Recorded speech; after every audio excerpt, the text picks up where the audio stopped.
Hey everybody, Adam and Tim here to give you this week's fishing report. Spring is heating up. We got a lot of cool bites going on, so we will get right into it. Guess we'll start off with Rockfish here. You want to tell us a little bit about what's going on with the Rockfish? Yeah, for sure. So as many of y'all know, striper season opened up on May 1st for catch and keep in some areas of the bay. Please refer to DNR's website for the maps of where you can and can't keep fish. But in general, if you're fishing the main stem of the Chesapeake Bay, excluding all the creeks and tributaries south of the Patapsco River, you're good for one fish a day between 19 and 24 inches. The bridge bite's been pretty good, always fish on the bridge.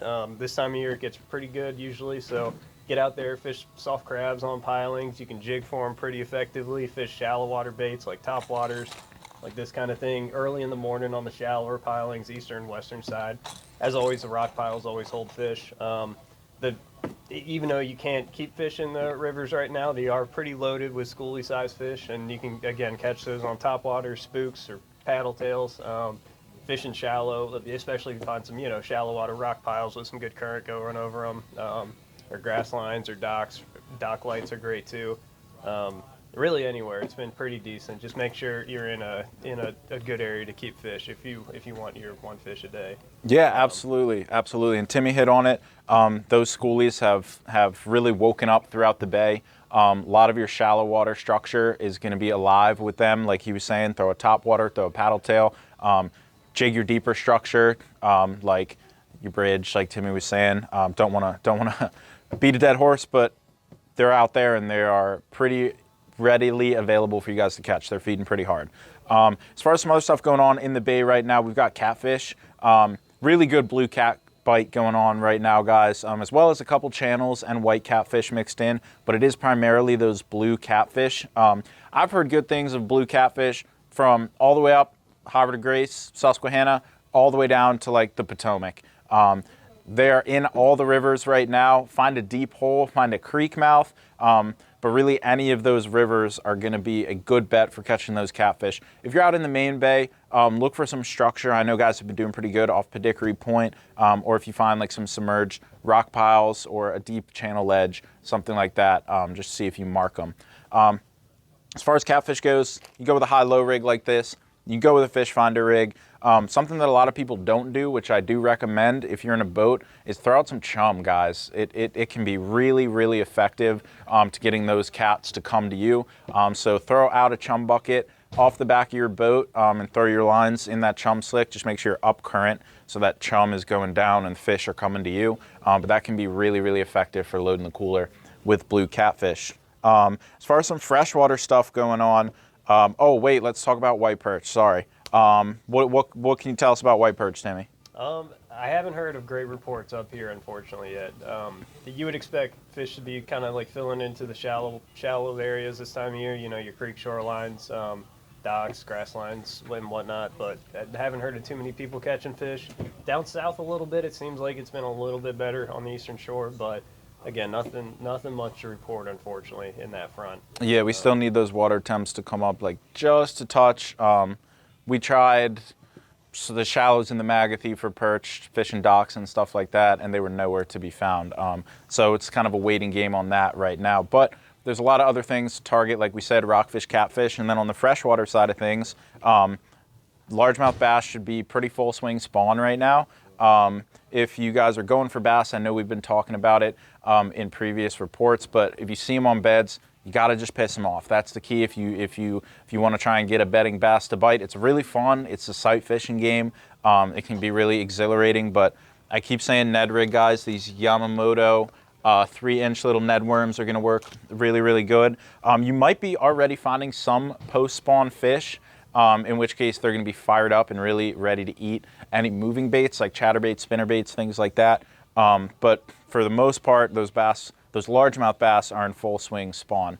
As far as smallmouth go, some are still spawning. More of them have moved to post spawn. They tend to spawn a little bit earlier than your largemouth.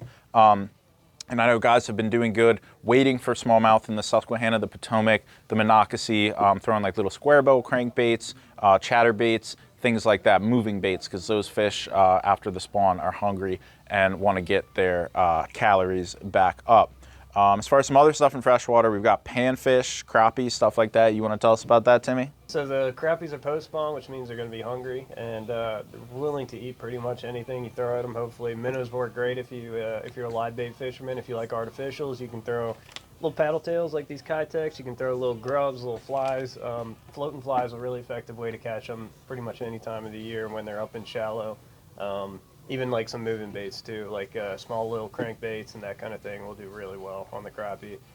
As the water gets like right now, they're probably still going to be in the shallower areas, but as the water continues to heat up this spring, maybe expect them to push a little bit deeper. But for now, you should have some pretty good fishing around the same areas where they were bedding down. For sure, for sure. Other thing on the freshwater side is going to be your trout. DNR, they're still doing some spring stockings. Just make sure you check their website. It tells you exactly where they have stocked fish.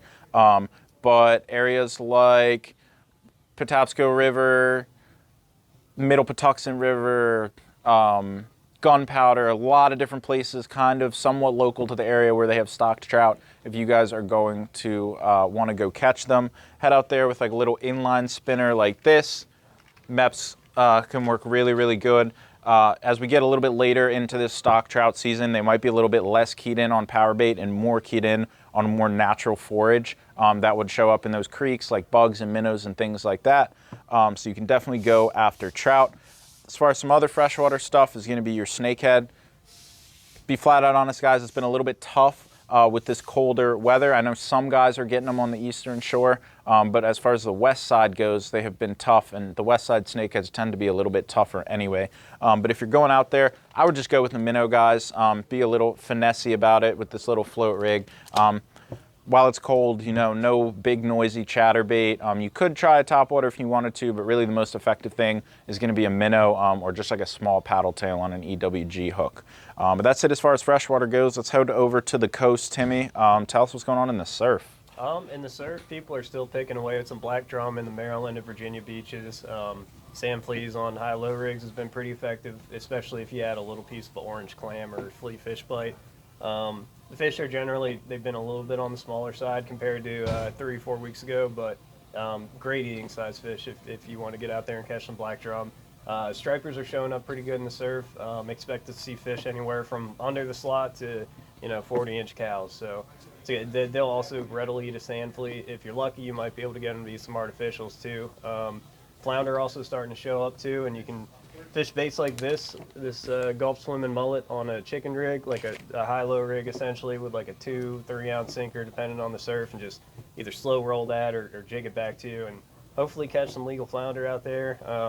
Kingfish or the whiting, sea mullet, they should be around too or showing up better as the water gets warmer. But it's still a great time to get out there and fish the surf, especially if you're looking for some stripers. But Absolutely, yeah, and I did hear the first couple sea mullet, whiting getting caught this week, so it should be some pretty fun action for you guys headed over to the surf.